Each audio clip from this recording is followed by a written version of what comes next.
अमरावती विधान परिषद निवडणुकीत दर्यापुरात राजकीय विरोधकांची अनपेक्षित मैत्री।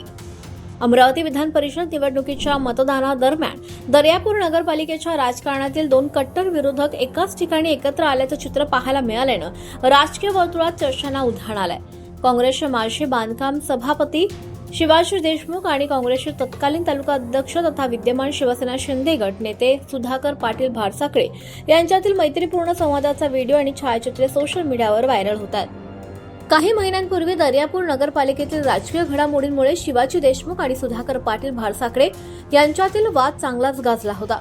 नगरपालिकेतील सत्ताधारी पक्षाच्या कारभारावरून मतभेद वाढल्यानंतर सुधाकर पाटील भारसाखळे यांनी काँग्रेसला रामराम ठोकत शिवसेना शिंदे गटामध्ये प्रवेश केला होता। त्यानंतर त्यांनी नगरपालिकेतील तब्बल 13 नगरसेवकांना शिवसेनेत विलीन करून घेतल्यानं काँग्रेसला मोठा धक्का बसला होता।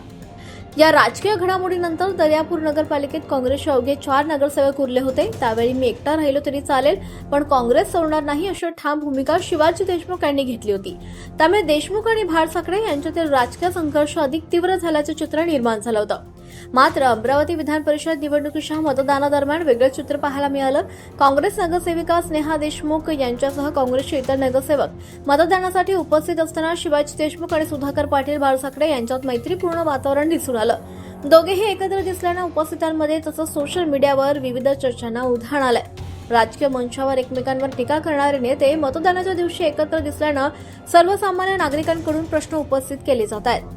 राजकारणात विरोध आणि वैयक्तिक संबंध वेगळे असू शकतात असं काहींचं मत असलं तरी जनतेसमोर कट्टर विरोधक असल्याचं भासवायचं आणि प्रत्यक्षात मात्र मैत्री दाखवायची हे कितपत योग्य आहे असा सवाल अनेकांकडून उपस्थित केला जातोय। दरम्यान शिवाजी देशमुख आणि सुधाकर पाटील भारसाखळे यांच्या एकत्र उपस्थितीचा व्हिडिओ आणि छायाचित्रे सोशल मीडियावर मोठ्या प्रमाणात व्हायरल होत असून त्यावर नागरिकांकडून विविध प्रतिक्रिया उमटतात। या घटनेमुळे दर्यापूरच्या राजकारणात नव्या चर्चांना तोंड फुटलंय।